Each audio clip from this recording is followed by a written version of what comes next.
मेरे प्यारे स्टूडेंट, आप लोगों का विजडम क्लासेस जगदीशपुर में स्वागत है। आज हम लोग केमिस्ट्री से गेस करेंगे जो कि 10th क्लास का है। इसका लिंक हम पीडीएफ के माध्यम से डिस्क्रिप्शन में डाल दिए हैं, आप लोग वहाँ पे से भी जाकर के देख सकते हैं। केमिस्ट्री के चैप्टर फर्स्ट में फर्स्ट गेस है कि प्रकाश रासायनिक अभिक्रिया के दो उदाहरण दें। प्रकाश रासायनिक अभिक्रिया के दो उदाहरण दें। दूसरा, दुर्गंध युक्त खाद्य पदार्थ क्या है। तीसरा, पेट्रोलियम गैस का प्रमुख अवयव कौन कौन सा है। चौथा, रासायनिक समीकरण क्या है, एक उदाहरण देकर समझाएं। रासायनिक समीकरण क्या है, एक उदाहरण देकर के समझाएं। 5, संतुलित रासायनिक समीकरण किसे कहते हैं, उदाहरण लिखें। 6 नंबर, रासायनिक समीकरण से प्राप्त होने वाली 3 सूचनाओं को लिखें। 7 नंबर, रासायनिक समीकरण से क्या फायदे हैं। 8 नंबर, संयोजन अभिक्रिया क्या है, एक उदाहरण दे।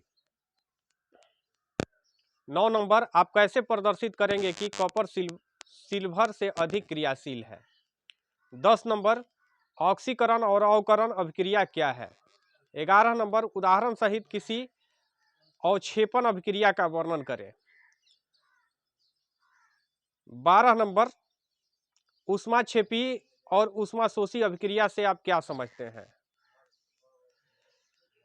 13 नंबर, कॉपर सल्फेट के विलयन में लोहे का एक टुकड़ा डाल देने पर विलयन का रंग क्यों बदल जाता है। 16 नंबर, वियोजन जिसे अपघटन भी कहते हैं, वियोजन अभिक्रिया का एक उदाहरण लिखें।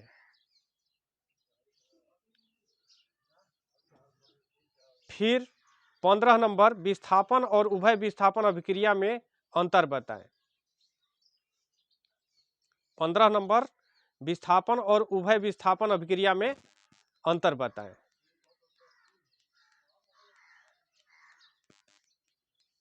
16 नंबर, क्या होता है जब, पहला नंबर, जिंक धातु कॉपर सल्फेट के विलयन में डाली जाती है। दूसरा नंबर, सिल्वर धातु कॉपर सल्फेट के विलयन में डाली जाती है। तीसरा नंबर, पोटेशियम आयोडाइड का विलयन लेड एसीटेट के विलयन में डाला जाता है। तो क्लास 10th के केमिस्ट्री के चैप्टर फर्स्ट से इतना ही गेस है, 16 गेस है। आप लोग इसे अच्छी तरीके से रिवीजन कीजिए और इससे 100% क्वेश्चन लड़ जाएगा। आप लोग इतना ही रिवीजन कीजिए। अब चैप्टर 2 है केमिस्ट्री का, चैप्टर 2 क्लास 10th क्लास का, इसका भी पीडीएफ डिस्क्रिप्शन में है, आप लोग वहां से जाकर के देख सकते हैं। पहला क्वेश्चन है, 3 खनिज अम्लों का सूत्र लिखें। दूसरा है, एक कार्बनिक अम्ल का सूत्र लिखें। तीसरा, सिरका में कौन सा अम्ल होता है। चौथा, बैटरी अम्ल क्या है। पांचवा, सामान्य लवण, अम्लीय लवण और भास्मिक लवण के एक एक उदाहरण लिखें। छठा, गृह निर्मित 2 सूचकों के नाम बताएं। 7 नंबर, रावाकरण जल की अवस्था में वॉशिंग सोडा, धोने का सोडा एवं तूतिया का रासायनिक सूत्र बताएं। 8 नंबर, पौधों के संतोषजनक वृद्धि के लिए मिट्टी का पीएच मान कितना होना चाहिए। 9 नंबर, 2 सूचक का नाम लिखें। 10 नंबर, क्या होता है जब तनु हाइड्रोक्लोरिक अम्ल की अभिक्रिया मैग्नीशियम से होती है। 10 का दूसरा, तनु सल्फ्यूरिक अम्ल की अभिक्रिया जास्ता से होती है। तीसरा, तनु सल्फ्यूरिक अम्ल की अभिक्रिया एल्युमिनियम के साथ होती है। चौथा, तनु हाइड्रोक्लोरिक अम्ल की अभिक्रिया लोहे से होती है। 11 नंबर, प्रबल अम्ल और सांद्र अम्ल में भेद बताएं। 12 नंबर, दुर्बल अम्ल और तनु भस्म में अंतर बताएं। 13 नंबर, उत्फूलन से आप क्या समझते हैं, उत्फुल्लन प्रदर्शित करने वाली किसी यौगिक का नाम लिखें, एक अभिक्रिया देकर इसे समझाएं। 14 नंबर, अम्ल, भस्म तथा लवण क्या है, प्रत्येक के दो दो उदाहरण दे। 15 नंबर, उदासीनीकरण अभिक्रिया क्या है, उदाहरण देकर समझाएं। 16 नंबर, अम्ल तथा भस्मों के 5-5 गुणों का उल्लेख करें। या तो आपको क्वेश्चन आ सकता है अम्लों के 5 गुण का उल्लेख करें या भस्म के 5 गुणों का उल्लेख करें। तो दोनों एक ही में है, याद कर लीजिएगा। तो दोनों में से कोई एक आएगा तो आप लिख सकते हैं। 17 नंबर है, प्लास्टर ऑफ पेरिस के सूत्र लिखें, यह जिप्सम से कैसे बनाया जाता है, इसके दो उपयोग लिखें। 18 नंबर, ब्लीचिंग पाउडर क्या है, इसका रासायनिक सूत्र क्या है एवं इसके उपयोग को लिखें। 19 नंबर, धोवन सोडा का रासायनिक नाम क्या है, साल्वे विधि से धोवन सोडा को बनाने के लिए किन किन पदार्थों की आवश्यकता होती है। 20 नंबर, साधारण नमक की प्राप्ति कहां कहां से होती है, इसके उपयोग को लिखें।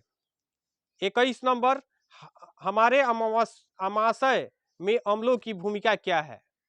22 नंबर, अम्लों की हमारे जीवन में हानियां लिखें। अम्लों की हमारे जीवन में क्या हानियां हैं उसे लिखना है। 23 नंबर, बेकिंग सोडा का संक्षिप्त वर्णन कीजिए।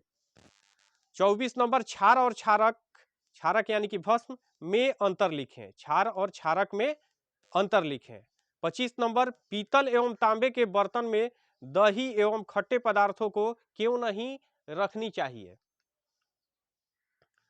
26 नंबर, धोने का सोडा और बेकिंग सोडा के दो दो प्रमुख उपयोग बताएं। 27 नंबर, 27 नंबर में है, निम्नलिखित में कौन से अम्ल पाए जाते हैं, इसका आंसर भी हम बता देते हैं।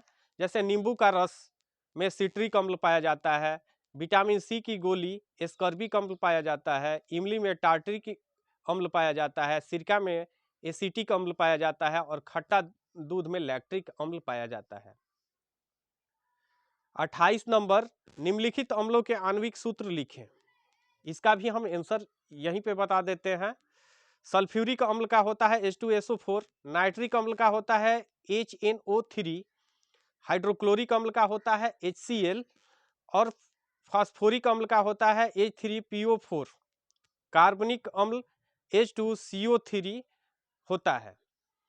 तो यही हमारा केमिस्ट्री के चैप्टर फर्स्ट और सेकंड का गेस क्वेश्चन है। आप लोग इसे रिवीजन कीजिए, 100% आएगा और इसका PDF डिस्क्रिप्शन में है, आप लोग अच्छी तरह से देखिएगा और इसे लाइव क्लासेस द्वारा इसका प्रत्येक का क्वेश्चन आपके कमेंट के आधार पर दिया जाएगा। इसे आप लाइक, सब्सक्राइब, शेयर कीजिए ताकि दूसरे विद्यार्थी भी इससे फायदा उठा सके। धन्यवाद।